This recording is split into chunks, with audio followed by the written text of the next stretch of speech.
Hi everyone, my name is Neo and welcome back to the channel. Today we are continuing our Pokémon FireRed Randomizer Nuzlocke. Last episode we finished off the Nugget Bridge and caught ourselves a couple of team members. And then today we are planning on going to Bills alongside our team of Sarah, Ellie, Sally, Angel, Samuel and Serena. I did a little bit of grinding between episodes just to get Sarah and Samuel up to par with everyone else. And yeah, here we go. I hope that everyone has had a good weekend so far. Mine, it is Monday at this point, so I hope everyone had a good weekend. I spent mine kind of resting and relaxing in the cooler weather here in Australia, and yeah, just enjoying the weather and hanging out with people and the simple things.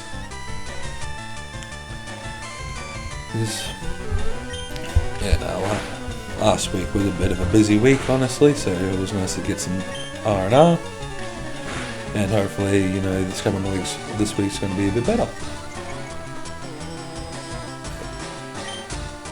I know I could honestly switch in here, but I'm kind of just happy grinding it through with Peck.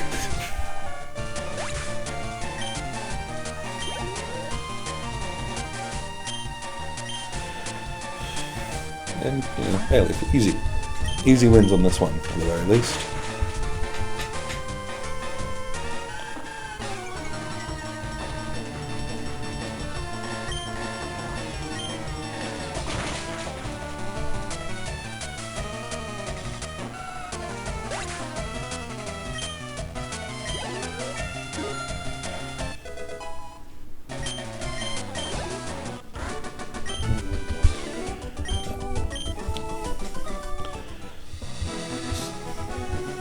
Mates and I think I might have mentioned that at this point, time is a little bit of a relative factor in my life, but I think I might have mentioned it, that my mates and I have a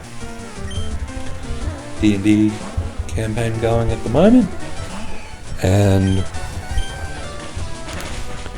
we're about to perform a heist on a noble during their masquerade ball. Which, honestly, it could go either way, but I think I have a couple plans to get through most of it.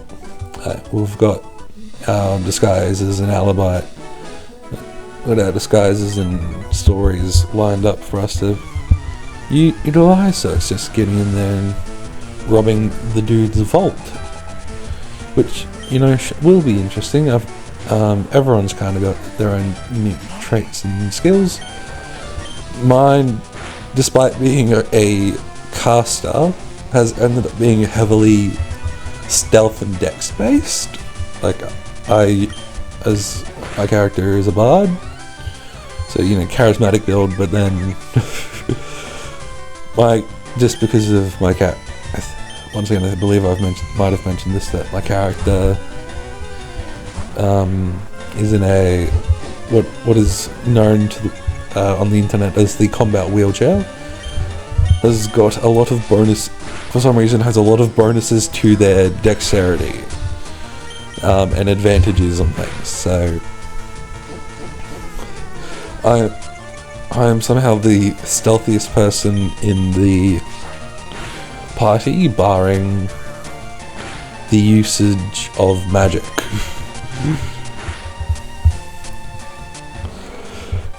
So I've thought of a few different things that might be able to help get through the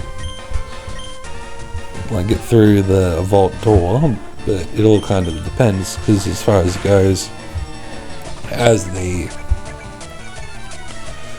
Dexy person, I might need to sneak around and try and find the like there could be a code or a key or something like that.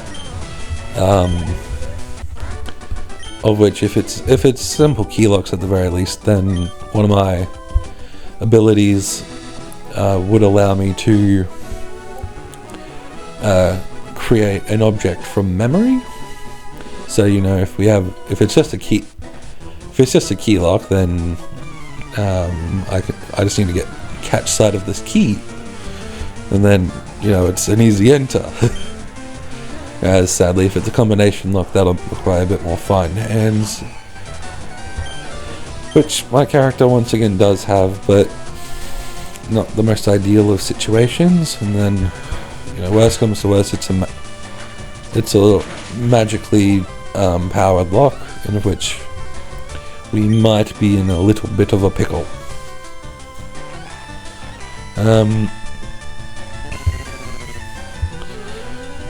We thought, before we thought too deeply into it, we thought a couple ideas of using maybe the knock spell or something like that, but if we use a spell like knock, then it'll cause a ruckus to be heard, which won't be the most ideal of things. So we're just trying to figure out the best way to get around that. But it's gonna be fun, because we get to rob a vault. We have a couple extra hired hands here and there that want a piece of the action, but they're not too demanding, which is good.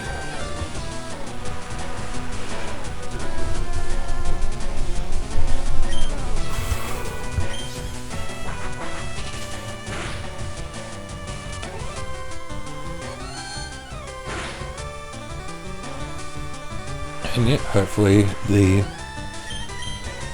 heist goes off without a hitch. We are in that campaign. Our party does have some quarrels with a faction of vampires, some of whom appear to be colluding with the aforementioned nobility that we are planning on robbing. Oh, no. How about no? Let's just heal up first real quick, sorry.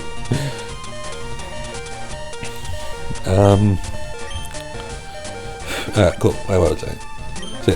So, and we just recently thwarted an attempt of stealing an invitation to said party. Which, would be one of the only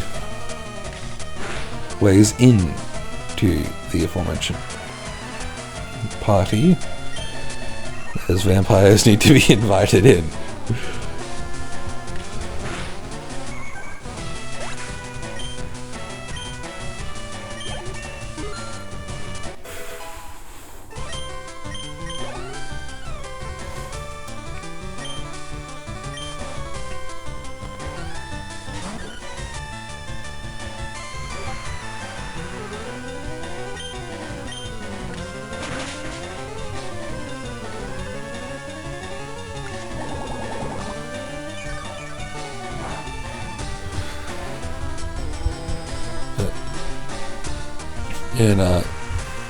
So hopefully that goes well, and I've got a couple ideas for backup characters should my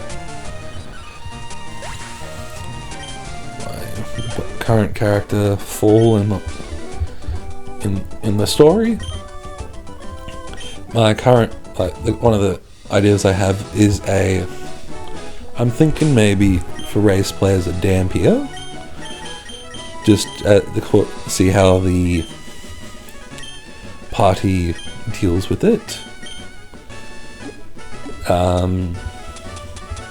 But yeah, the concept for them is a divination wizard, purely because of the factor that during their life they have suffered much bad luck, So they've taken up divination with magic to foresee the future and try to avoid facing, calamity upon themselves. One thing I'm thinking of doing and hope that can get put through is I might try and take the lucky feat, but then make it so that way every time I try and use lucky, luck, I need to flip a coin, and if it's a certain side, then it is instead unlucky and imposes, instead of being I can take either roll, I must take it effectively creates a disadvantage instead of just letting me pick a roll.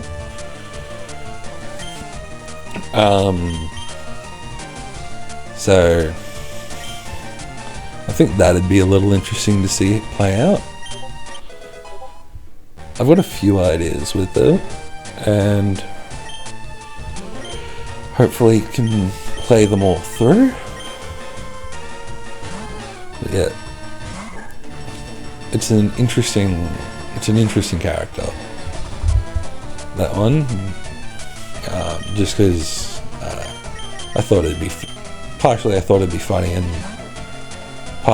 partially I was walking through one of the local shopping centres and was in a bookshop, and they just had D&D tarot cards.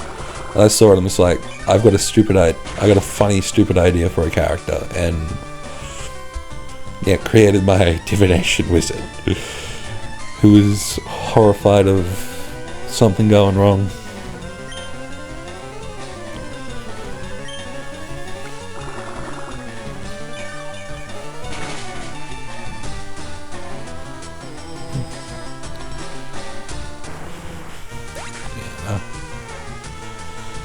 One of my mates I play with brags how I think it was maxed out possibility for AC in his backup character.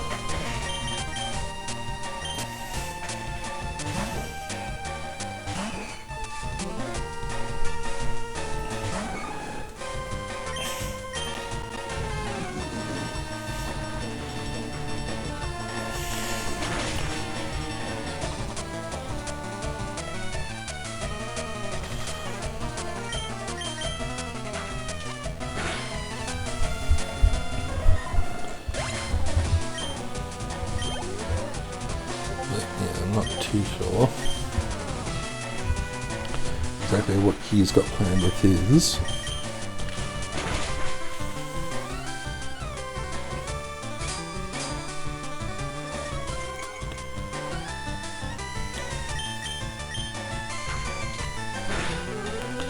So I know though, what is with everything in this episode having like the rest like harden or something?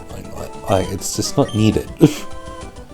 However, I will leave this one here for today. We'll pick up on Friday, finishing up the route to Bill, and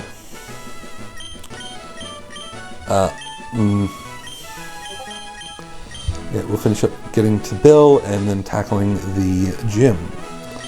If you like what you see, please hit the like button. If you want to see more, please subscribe. And yeah, I hope you all have a wonderful week, and see you all in the next episode. Hey. Alright guys, see ya.